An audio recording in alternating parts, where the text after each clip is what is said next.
Check out this replica stone sample board we created using epoxy. We had the opportunity to teach a hands-on training class exactly how we create color recipes. In this video, we're going to show you step by step how we chose our color, created layers, and mimicked natural stone. Learn to renew and refinish old surfaces. Visit us anytime at stonecoatcountertops.com. Stay tuned and enjoy the video.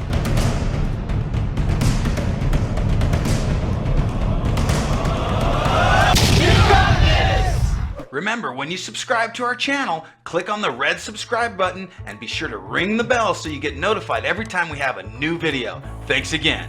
I really like what I'm about to show you. I'm going to try a couple different colors into it. Is this for me, Bronson? Yes, sir. Ready to rock? Yeah. Okay, so I'm going to pour this in the middle and we're going to have some fun. All right.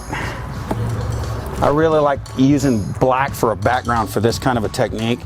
So whenever I do any kind of technique like this, I always add two colors. Have you guys already been trained on what those two colors are? Black and white. Yep, that's right, black and white. Black and white really makes everything pop. It gives everything definition. I like to do colors that are really repeatable, and this would be something that's very easily repeated. Step 1, spray blue and green spray paint into the clear epoxy and move it with your hands. I was looking at your guys' pieces, and a lot of them looked really, really pretty. And I think the biggest takeaway that I learned from watching these classes is you really want to work the paint together. You don't want to leave big blobs of it kind of undone. You want to integrate it, move it, and mix it, and it makes it look more real at that point. All right, I'm gonna do like a big white stripe through this, and then we're gonna fracture that out. Drag black and white veins with the paint stick and then fog additional color to create layers. And then we're just gonna open everything up back to that color that was our undertone that we put on, and then we'll just open everything back up to those. We're using alcohol mixed with our metallic powders to open the spray paint up and fracture it out. I like that. Do you guys like that color?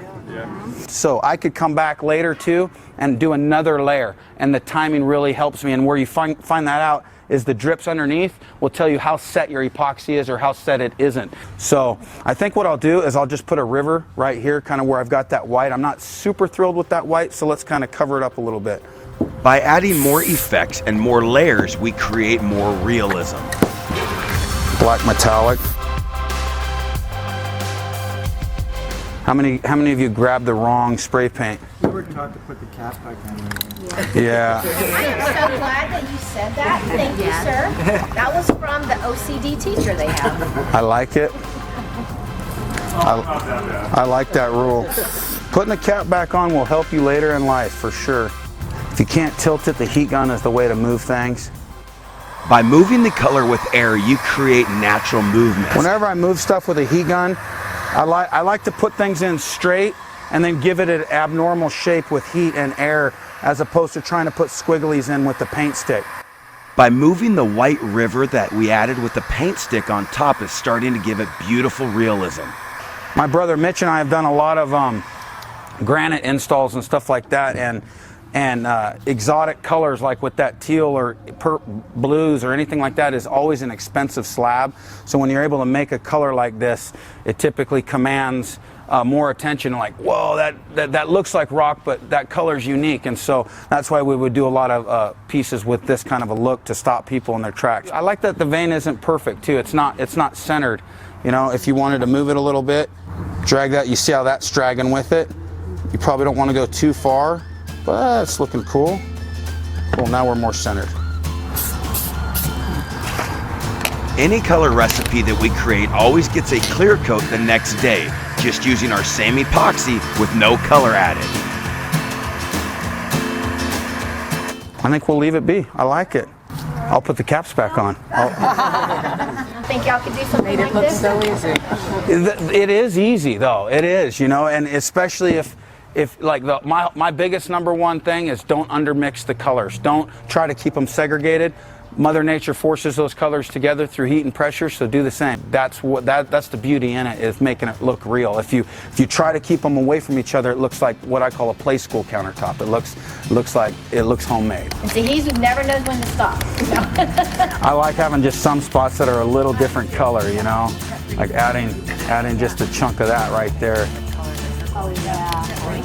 You know, probably I like that. Maybe put like just a little of that right there. All right, I'll leave it alone. All right, awesome. What do you guys think? Thank you.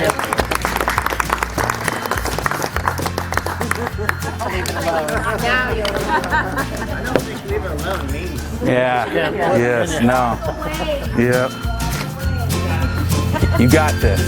We started with clear epoxy on a black board. We added green and blue spray paint. We melded that with our hands. We added black and white with a paint stick. Then we fogged with black and white, fractured that with our Mystic Moss and gold metallics, had fun with it, and we ended up with a stone masterpiece.